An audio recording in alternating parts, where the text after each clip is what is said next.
Hi there, this is Eric, and I'm back with another video. It's Friday afternoon here in overcast Chiang Mai, Thailand. Thailand is usually a pretty sunny city actually, but I think we're in the rainy season, which has been going on for quite a while. And just looking at some. I live in the city that is kind of in a bowl, and but it's there's a small mountain that kind of overlooks the city. There's a very beautiful, amazing Buddhist temple there, and called Doi Sutep. And Mount Doi Sutep is this. It's, you could say it's a hill. It's not really high, but it overlooks the city. But the clouds, the rain clouds, um, gather over it, and then periodically we'll get these rainstorms. So I'm just looking at this cloud and wondering when the rain's going to start. Anyway, I've been meaning to talk with all of you again about a topic which is kind of dear to my heart, which is that I think the United States is has been and is going even deeper and deeper into. We could, to put it charitably, it's either into a state of absurdity or into a state of mass collective insanity. So I'm going to give you some examples of what I'm talking about here, where things are just so outrageous and ridiculous that and paradoxical that it's unbelievable. So the first story I have is that I saw this story about Donald Trump. And this is an article from New York Magazine, which is a pretty well-known magazine in New York, of course. And it says, do Republicans know what communism is? And some Republicans have taken to calling Democrats communists. I remember Obama was called a communist. And here's this guy. He's such a communist that when the financial crisis took place in 2008 and people were losing their homes, he said to the bankers, "I'm the only thing standing between you and the pitchforks," meaning us, people who've lost their house and all they have is a pitchfork, and they're damn angry, and they want to go down to Washington and use their pitchforks. But the Republicans call people like Obama, or in this case Kamala Harris, a communist, and people believe this. So the other thing is that after that, Kamala Harris went on MSNBC with what's her name, Rachel Maddow, and she says, I'm quoting here, a communist dictator. That's what we are dealing with Donald Trump. So here's this guy. He's made his life as a real estate guy. I'll use the term loosely, not putting any kind of connotation on it, positive or negative. You can do with that as you wish. But so he's a landlord and a casino operator, and she calls him a communist. I mean, what WTF? It's like ridiculous. And so, and the thing that really strikes me about this is that people have this demonic image of communism. So as I was listening to this, I just thought I would check back with my friend who lives in Ukraine, and she has told me about her life in Ukraine during the Soviet era and after the Soviet era, and what it is like now. And I've included these links to her audio, and she has a very clearly a very Russian accent. So and some of her words are not quite right, but she's obviously she says, I'm a Russian person. She lives in Ukraine. She's a Russian person, and she says, yeah, in the Soviet Union we had free housing and free education and free health care, and the doctors were very professional. And she's going, kind of going through all this, and I'm thinking, well, they didn't have freedom of speech, but they did have free housing and free health care, and you can speak your mind in the United States. I'm speaking my mind, but I certainly don't have free health care or free education, and didn't get free education. And in fact, yeah, in the post-Cold War era, that I should say after World War II, the Soviet Union was such a powerful country, and everybody knew that it basically wiped out the Nazis, that the Western Europeans and the Americans realized we're going to have to give some crumbs to the plebeians here, or else they're going to get rid of us capitalists. So we'll give them Social Security, we'll give them some health care benefits, we'll give them a pension, and we won't give them free housing, but we'll make housing reasonably affordable so that one parent can support a family, and the other parent, usually it's the mother, will be able to take care of the kids and actually give the kids quality time, so they're actually being a parent. You can in the U.S. what's happened is after the Soviet Union collapsed, and my Ukrainian friend talks about what happened. Basically, the country is stolen by a bunch of greedy oligarchs. These greedy, unscrupulous people who overthrew the communist government and got control of the resources. They basically, all the factories and the mines and all those kinds of things, they all got sold off to these unscrupulous people with the help of the United States. And they call them the Harvard Boys. Jeffrey Sachs was deeply involved in that, although he claims that his plan was not. He wanted to do a rapid transition from communism to capitalism, but the U.S. government didn't come through with the financing to help the transition. That's his position. And as a result, the people in the former Soviet Union went into a deep, deep depression. It was extremely serious, and she talks about that time. So I have three clips. One was life was like in the Soviet Union, what was like after the Soviet Union, and what is life like in Ukraine now. And basically she says, living in Ukraine now, for all of you people who are supporting Ukraine and the poor little country, and it's democratic, she says it's like living in Nazi time or in 1984, Orwell time. She says, I can't talk with anybody because if I do, bad things will happen. You can't even talk Russian in public or play Russian music in public, or you'll get fined or beaten. So all you people out there who are saying that, poor little Ukraine, the U.S. staged a coup. They put the absolute worst, violent, narrow-minded people in charge, and this is the result. And by the way, some of the recent discussions that are going on regarding this Charlie Kirk situation point out that Charlie Kirk was on the Ukrainian hit list. So if you were speaking out against the Ukrainian government, there was something called the Mirovorets website, which is, I think it means the peacemaker website, ironically. And if you're on that website, you have a target on you. And a lot of people in Russia were assassinated. And so Larry Johnson, who's one of the best commentators around, was talking with Garland Nixon today, and he was saying,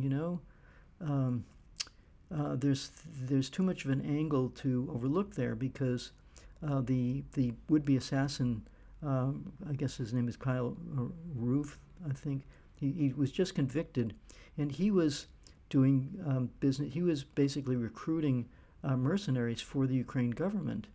So if people really need to get over this misconception about what this war in Ukraine is all about. And my friend says, the country is run by Banderas. He was a terrorist who allied himself with the Nazis during World War II. He was responsible for serious massacres of Poles, Jews, other Ukrainians, and anybody who opposed his hyper-nationalistic viewpoints. And and after he died, his followers kind of went underground, and after the U.S. sponsored coup, they had a free hand to come back, and then the rest is history. That's what's gone on in Ukraine. So people really need to get over that issue.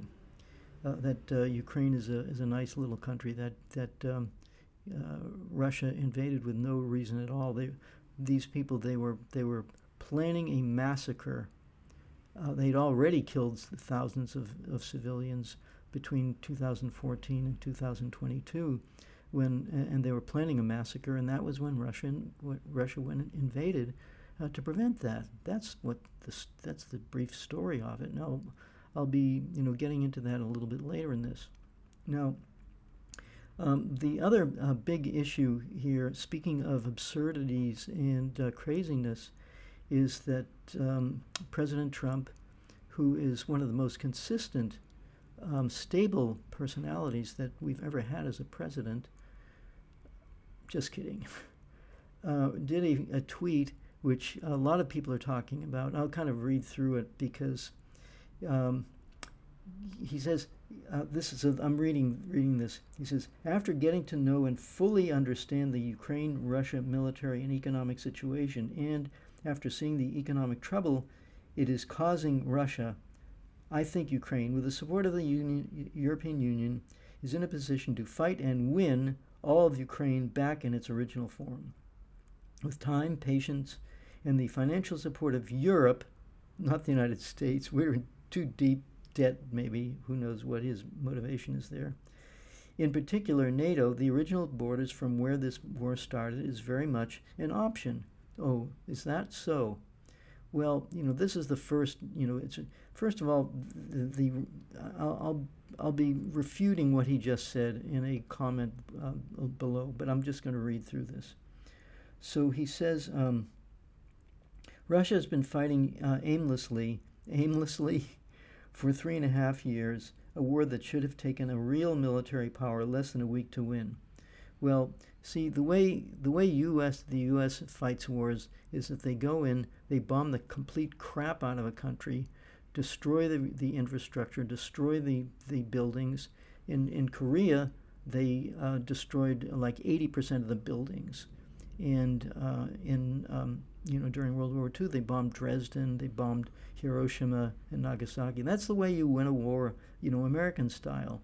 But the Russians didn't do that. And the reason why they didn't do that is because they recognize Ukraine as first of all, they are not going after civilian targets, even the leadership. They have studiously not done that. Whereas when the Israelis get it into their heads, they'll assassinate anybody they can get their hands on. So there's a complete different mindset in how Russia pursues a war. So we'll say that. Then, and by the way, when the war started, just to bring some of you up to speed who may not know this, so Russia went in I think it was March 2022, and they went in with a force 1/3 the size of Ukrainian defenders. And if you're going to conquer a country, you go in with 3 times the defenders' size. They went in with 1/3 the size of the defenders, and they went in a way that was threatening Kiev. And at that point, the Kiev government kind of threw their hands up. They said, okay, let's negotiate this. They went to Istanbul. They were negotiating to end the war, and they'd even initialed the documents. And then Boris Johnson came in and says, don't sign those documents. We'll back you to the hilt. We'll back you to the end. And even recently, Zelensky said, Europe is going to back us to the end. Well, this is the end. My only friend, the end. We should bring back Jim Morrison of the Doors to sing the fact that we're getting really close to the end of Ukraine. I mean, Ukraine actually means the border, and it's on the border of the abyss, practically. But but not through the wholesale destruction of the population, but through the very studied, undermining of the military infrastructure and the ability of Ukraine to fight the war.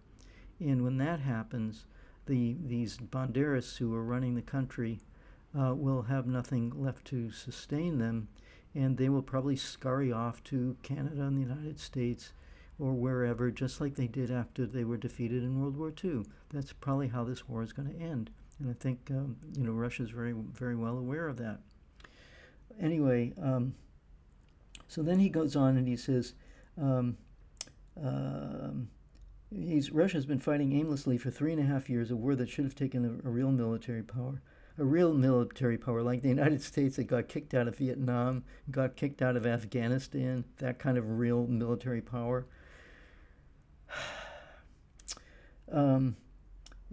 So this is not distinguishing Russia. He says, in fact, it very much makes them look like a paper tiger. What's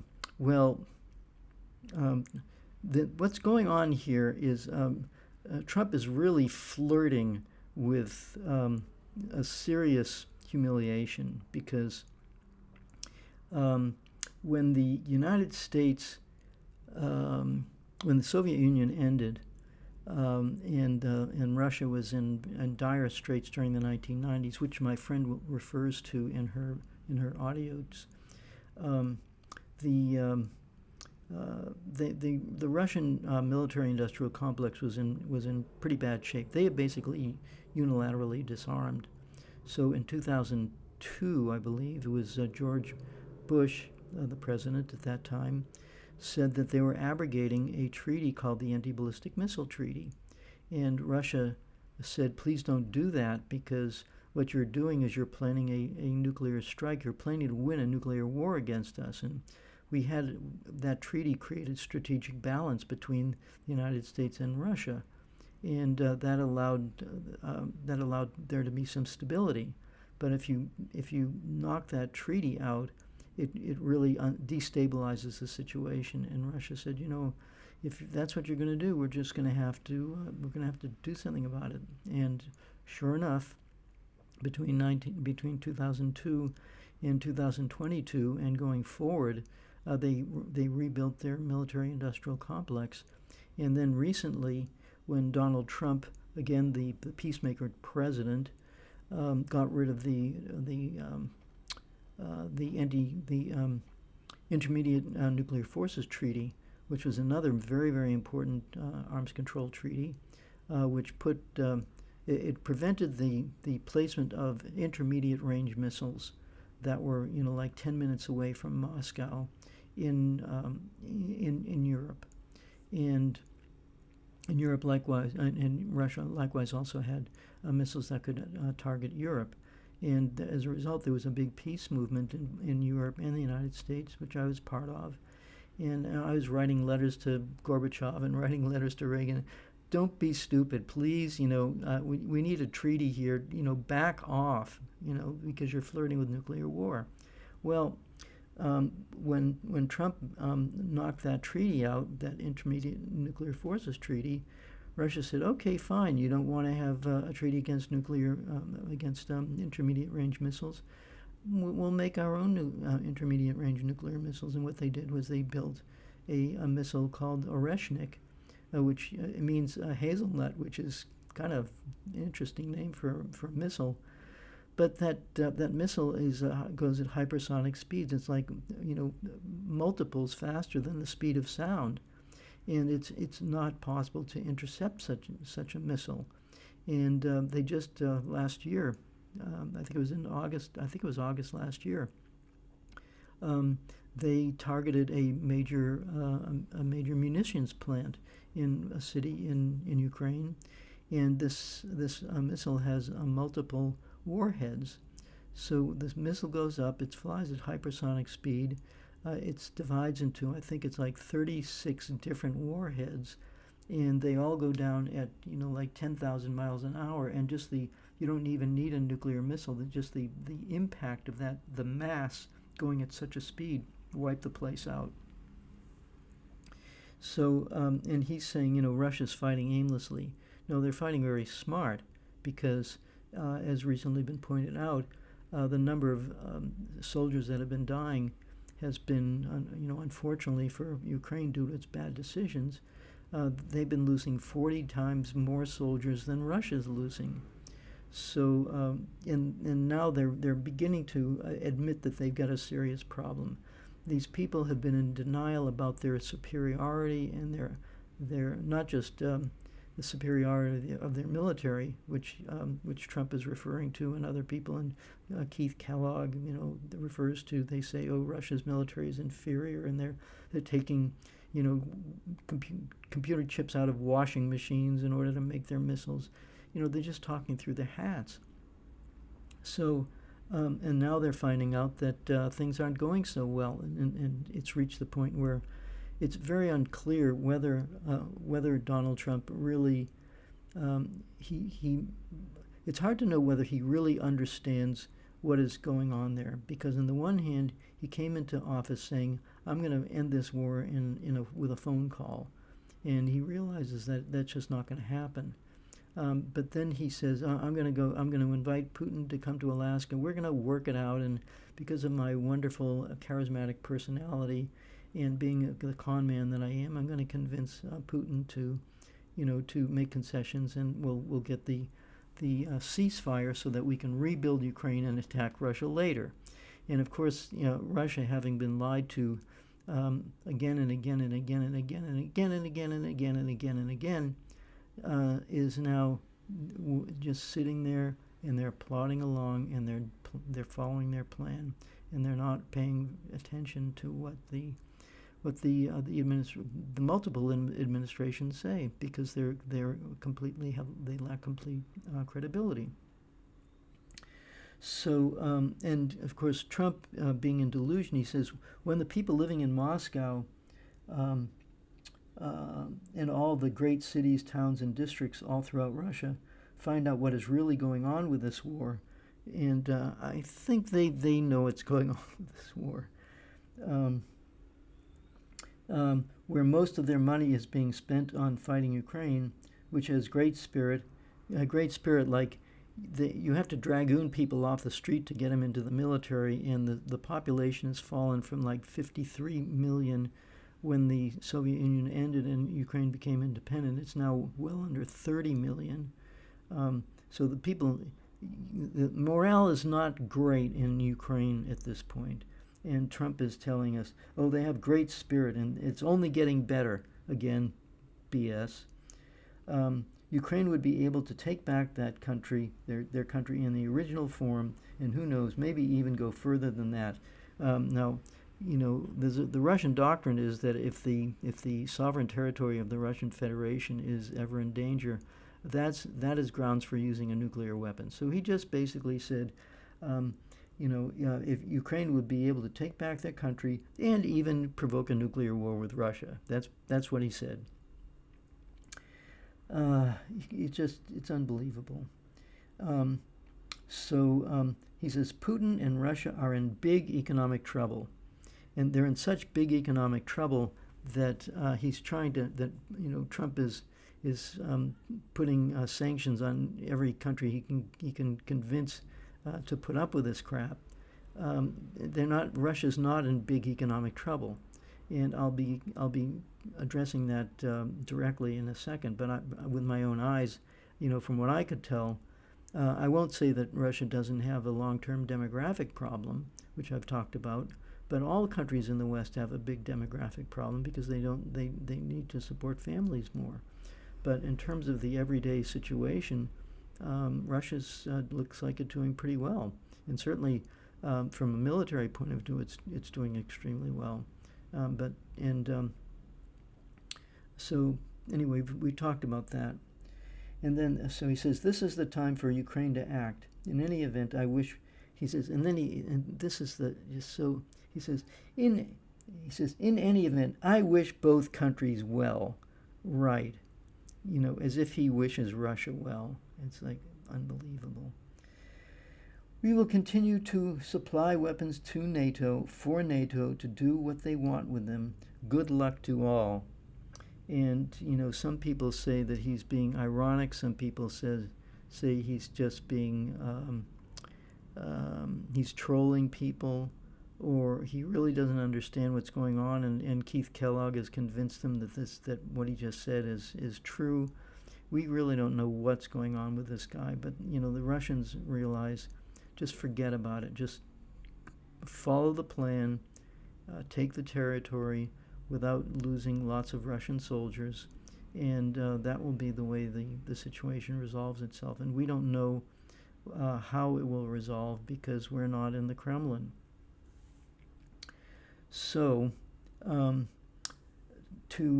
see what I do, which makes me somewhat different from some commentators, is that I actually have friends who live in these countries.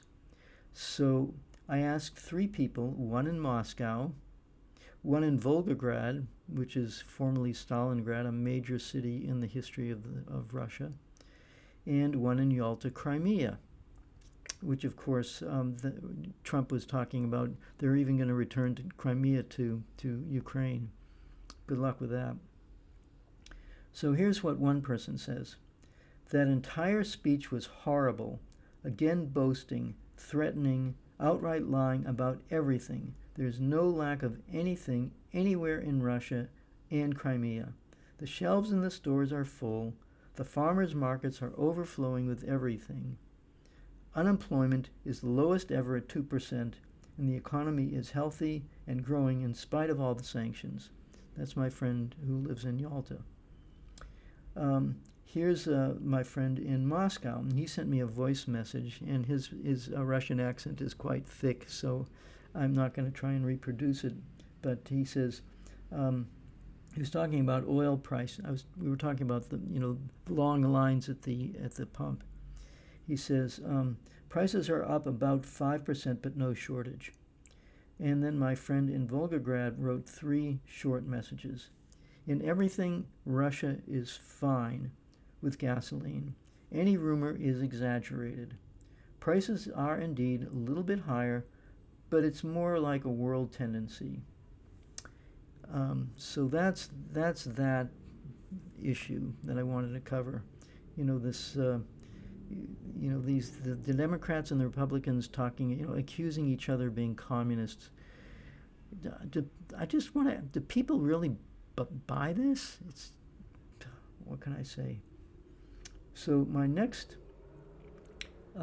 topic is about, again, looking through the looking glass. David Petraeus, otherwise known as David Betray Us, was a commander in, I guess it was Iraq, and he recently sat down for a friendly chat with his former so-called opponent, a terrorist head chopper in Iraq, and now the self-appointed president of Syria. We were told that we were fighting these mass murderers. Now that with U.S. complicity, the democratically elected president of Syria has been overthrown. And Petraeus said he's a fan of al-Sharaa. So al-Sharaa was an opponent. He was like fighting. Al-Sharaa was the al-Nusra, head of al-Nusra, was an al-Qaeda affiliate. And Petraeus is fighting this guy. And now he's sitting down for a nice, friendly chat with this guy. And he says, and the United States overthrew the democratically elected government of Syria, which was a multi-confessional country. It had, Shias, it had Sunnis, it had Alawites, it had Druze, it had people of Christians, and they all got along reasonably well. There were many photos or videos where the former president Bashar al-Assad would, as a Muslim, would go to Christian churches. So it was like an ecumenical country, and people got along well. Well, now this guy has come in, and there are reports of massacres of Alawites, which is one sect of people in Syria, and he's praising this guy. He says, are you getting enough sleep? He says, I'm your fan. How could you possibly be the fan of this guy that you are fighting? This is a terrorist war. You're fighting this guy, and now that he's got control, because the United States was able to, after years of sanctions and undermining the democratically elected government of Syria, the Syrian government has fallen, and this guy comes in, and you've got a terrorist running the country, and he is an actual terrorist because he's been committing massacres. So anyway, this reminds me of a scene there's a movie called Revenge of the Sith. This was a Star Wars movie, and I remember this from a number of years ago, where the head of the government is secretly in league with a terrorist leader. And please recall that Hillary Clinton openly admitted, "We funded Al-Qaeda." And Jake Sullivan, Biden's national security advisor, said, "Al-Qaeda is on our side." Really? Since when? When it was conveniently blamed for the September 11th, 2001 attacks, which resulted in ramming through the war on terror laws, including the unconstitutional provisions of the Patriot Act. Let me digress there a little bit. I was in the financial service industry at the time, and when the Patriot Act came out, they said there's a new provision which says that if you have a client and they are doing any number of activities that you consider suspicious, you, that is me, have to report them without telling my client that I am snitching on them to the government. You get that? So this is like in East Germany, they talked about the Stasi, the secret police where people are snitching on each other. The United States government is passed a law demanding me to snitch on my clients without their knowledge, so they can't even defend themselves. And this came about through this war on terror, which is blamed on Al-Qaeda, but who is controlling Al-Qaeda? That's the question. So there's a that brings us to there's this particular scene actually in that movie where the purported what was he called, the chancellor, I think it was, the chancellor of the then republic in the movie, Chancellor Palpatine, and it turns out he's secretly in league with this terrorist organization so that they can stir up instability, and then he can say, "Oh, we've got this terrible situation, and so we're going to have to do something about it." And there's a scene in the movie, I've included a clip of it, where he's in front of the Congress, so to speak, of the Republic, and he says, in order to increase the peace and security of our country, we're going to give up the Republic and we're going to become an empire. And at that point, everybody starts clapping, and this woman who's looking at this, in horror says, "So this is how liberty dies," to thunderous applause. So next time Netanyahu shows up in Congress and they give him thunderous applause, just think about that. This is how liberty dies, to thunderous applause. Okay, now in contradistinction to this situation, there was recently a video of this guy named Dmitry Polyansky. He is like the spokesperson for the Russian UN mission to the United Nations. And he recently gave a talk to the Security Council. And what I would suggest is that you listen to this video. It's about 12 minutes long. And he gives the Russian side of the story. So the American side of the story, we all know the American side of the story. You know, Russia's bad, bad, bad. They've always been bad. The Russian gangsters and the Russian communists and the blah, blah, blah, blah, on and on and on. And he's saying, well, so we know that story. You hear it every day for the last, 80 years. But let's just take 12 minutes and hear what this guy has to say. And then it's a little homework lesson here. You listen to what he says, you can take notes, and then do some research, and you can find out who is speaking the truth here. Are the Republicans really communists and the Democrats are really communists? Is that what's going on? Or is this diplomat, actually speaking the truth? Is Al-Qaeda really an opponent, or are they a tool of the United States to give the government more control over us and create wars that cause terrible problems for millions of people all over the world? That's the question. So who's telling the truth here? That's the question that I'm posing for you. And that's basically what I have to say in this video. So if you... Kamala Harris, a communist dictator. That's what we're dealing with Donald Trump. Is she telling the truth? What can I say? And Donald Trump's latest post, is he telling the truth? What do you think? So thanks again for listening, and please support my channel. It would be great if you actually shared the information I'm providing here, because it is original research. I mean, how many people do you know? How many people on CNN or any of these major networks actually talk to average people living in these countries? How many do that? You won't find them. But because of my own efforts, I seek these people out, so I'm able to find them. So it would be really good if you can share the information in this video and help support my channel. So you can do that through, buy me a coffee, or through getting a subscription to Substack, or buying one of my what I call my information billboard T-shirts, where I don't promote the Eric Arno brand, which is the latest thing. If you're in business, you have to have a brand. It's like, I'm going to be a celebrity. There's a fat chance that I'm going to be a celebrity. Highly unlikely. But in fact, I don't even think I want to be a celebrity, because I might get on that list. But in any case, please do what you can. Like the video, comment on it, share it with your friends.